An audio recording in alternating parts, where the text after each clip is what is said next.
Without question, Hollywood is the center of shady relationships, outrageous parties, and weird scandals. Despite this, the music business is the worst because scandals never seem to end. Clive Davis, a legend in the music business and a record producer, is currently embroiled in a major controversy. Diddy has finally revealed some alarming information about Clive, including the possibility that he forced young men into sleeping with him and that Clive was behind Whitney's demise. So what secrets were revealed and what were the effects? Without further ado, let's get started.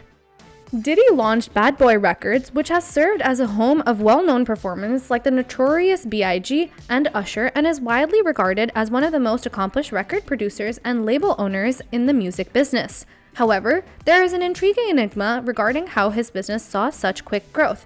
Musician Jaguar Wright discusses Diddy's effect on the music business and his vast fortune. What agreement brought a 23-year-old budding star to the top of the music business in a short time? His tight friendship with heavyweight figure Clive Davis may be the solution.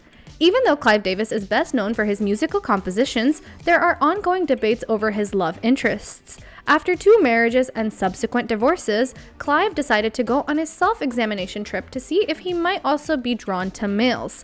After reflecting on his sexual orientation, Clive discovered that, in contrast to what he had thought for the previous 50 years, he was not wholly heterosexual.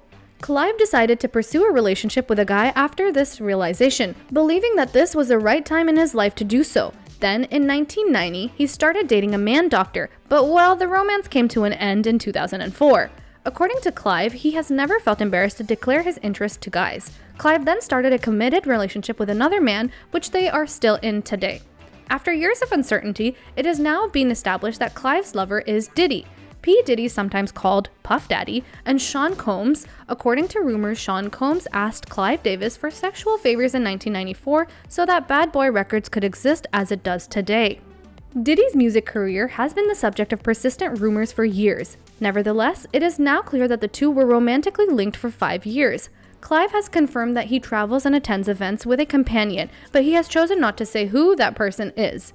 Nevertheless, it's getting clear that Clive sees Diddy more often than any other musician at cited events. The fact that Clive and Diddy are both openly gay and frequently spotted together at social occasions may not be absolute proof that they have a serious connection, but simply attending the same events is certainly a strong indication. Over the years, Diddy and Clive have developed a strong friendship. While Diddy has been accused of being a closeted gay guy during this time, Clive has been in a serious relationship with a man. Given these facts, it's entirely conceivable that the two might develop a romantic relationship. Further supporting the veracity of these stories is the fact that Clive has never disputed them despite being open about his sexuality and relationships. Moreover, Diddy has not commented on the situation. When he was 23-year-old young artist trying to break into the competitive music industry, did he run into Clive? However, the renowned Clive, looking for a performer who could connect with the audience, was impressed by his hip-hop ideas. Clive has commented about this first meeting and claimed that he found Diddy to be exactly what he was looking for. While Diddy's quick ascent to fame could have seemed to be the outcome of a simple conversation with Clive, the truth is very different from what Clive has suggested throughout the years. It turns out that Clive used this encounter as a front to pursue sexual connections with men, and Diddy was not the only one he did this with. Clive has been shown to have interacted with talented young musicians, promising them a successful career in the music business before becoming intimately linked with them. After the relationship ended, Clive helped Diddy start his own record label, Bad Boy Records, and continued to support it for years, so it looks like he managed to avoid being forgotten. Diddy hasn't spoken publicly about his sexuality, despite Clive being open about it. Contradictory inferences, however, have been made. Diddy has been seen acting in ways that suggests he may be gay, hence it is widely accepted that he is. Many admirers thought Diddy and Clive were essentially coerced into their relationship for his career's sake. One person remarked that Arista's openly gay Clive Davis gave Sean Diddy Combs his bad boy imprint. What Sean had to go through to get wealthy is not unusual for successful black males in politics and entertainment, because, not everything that glitters is gold. On the other hand, other people believe that rapper's silence regarding the persistent media accusations that he is gay is sufficient evidence that the rumors are true. Diddy is a grown, defiantly straight man who will not confront a long-running LGBT rumor. It is clear that Diddy has a reputation for quashing reports about his relationships with other ladies as quickly as he can. Despite this, a fan recalled attention to the fact that he has not yet addressed allegations about his sexual orientation. adding that Diddy has cleared up the side chick's claims but has not yet dispelled the gay suspicions. Although they haven't been open about their relationship, Diddy and Clive have been dating for a while. However, hints and pieces of information point to a more complex nature of their connection than platonic. So it follows that Davis may have told Diddy certain secrets when they were talking on Diddy's pillow. Diddy's inclusion in the BET Awards results from some surprising facts that almost entirely corroborate Kanye's constant claims. Confirming that Clive Davis killed Whitney Houston would be a massive revelation and might alter the music business as we know it. The world was shocked and amazed on February 11, 2012, when it was announced that the great Whitney Houston had passed away suddenly. Millions of people worldwide fell in love with the singer thanks to her gorgeous appearance and amazing voice, making her an industry star. But many concerns remain regarding the circumstances of her passing. At first, there were rumors that Whitney had succumbed to her addiction, but the reality could be much darker. Enter Clive Davis, a significant figure in the music business who saw potential in Whitney and helped her achieve global renown. Whitney faced difficulties on her way to fame, and her disagreement with Clive Davis in 2002 only worsened matters. Many have even questioned Clive Davis's decision to keep the party going after Whitney Houston passed away. Whitney made startling allegations about a potential assassination plot during an interview with Diane Sawyer. Her character was criticized and her opinions disregarded, leaving her open to those who wanted to suppress her. Bobby Brown's sister, Lola Brown, has repeatedly claimed that she was physically assaulted. Her body was there. She didn't just pass away there. The circumstances of Whitney's death only served to confirm the rumors. According to her autopsy, she was discovered face down in a bathtub and had scars, scrapes, and missing teeth. Even the idea that it was an accidental drowning and drug overdose is implausible. It's possible that she was in the room with someone else and that a struggle or quarrel resulted in her drowning. The narcotics discovered in the room may have been planted to give the impression that she overdosed and died during a relapse. Moreover, Clive Davis' silence following her passing also raises concerns. Now, let's talk about how Diddy fits into all of this. You see, relations between Diddy and Clive Davis haven't always been friendly.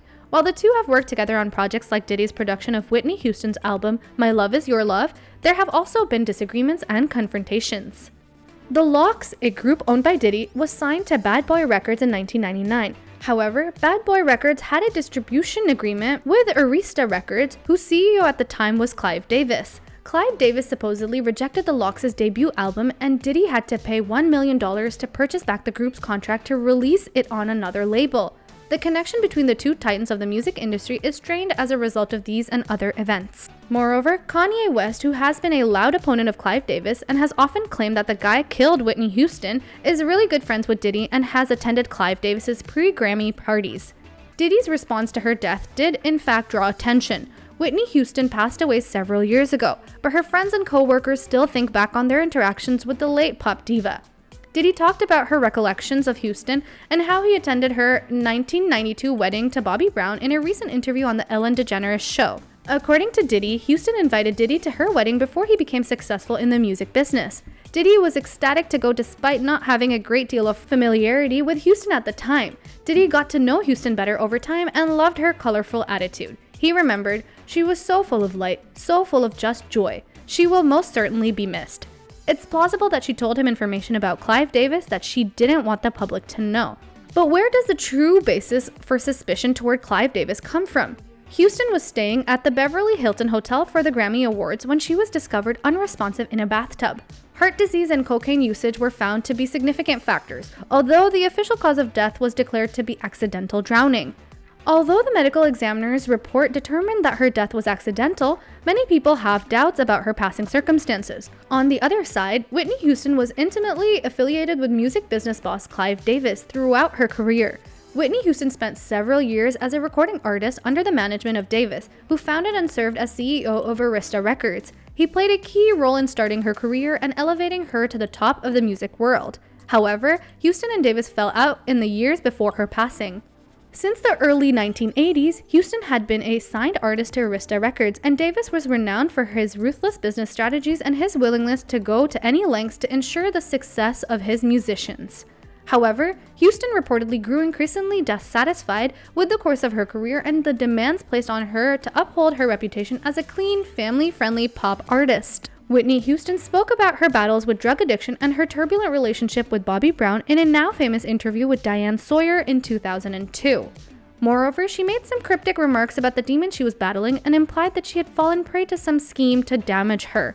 Houston also referred to her disagreement with Clive Davis and implied that there might have been more to it than first appears. Since Houston's passing, many have conjectured that foul play was involved and that someone may have been responsible for her premature death.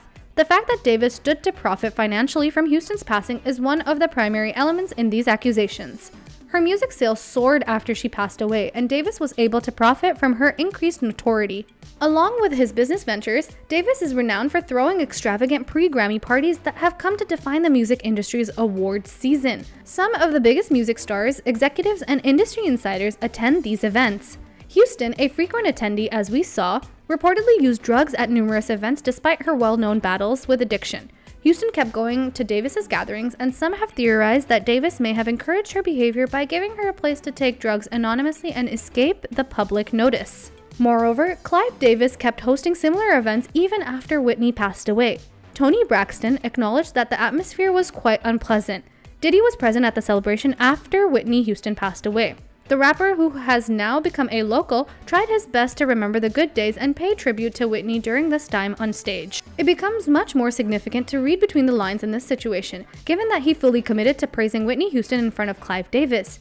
He had previously rejected Kane from attending the party. The fact that her real manner of death is such mysterious further fuels the rumors. The coroner's office has released formal reports stating that Whitney Houston was discovered lying face down in a full backlog. Abrasions on her face, however, made investigations believe that her death might not have been a straightforward instance of accidental drowning. Famous forensic pathologist Cyril Wecht supplied his expert judgment, suggesting that Houston might have been in the latter stages of her life when she fell into the bathtub and couldn't get herself out. Wecht further pointed out that the tub's water, recorded at 93.5 degrees, was hot enough to give the singer burns. He concluded that Houston had just filled the tub and was not yet submerged when she died. Remember that since Clive was a party's host, he would have been the only one with exclusive access to the hotel room. According to Cyril's observations and available information, more than one person was participating in the unpleasant encounter, and all celebrity charges point to Clive Davis. So how do you feel about this? Did Clive Davis murder her? What do you think? Comment down below.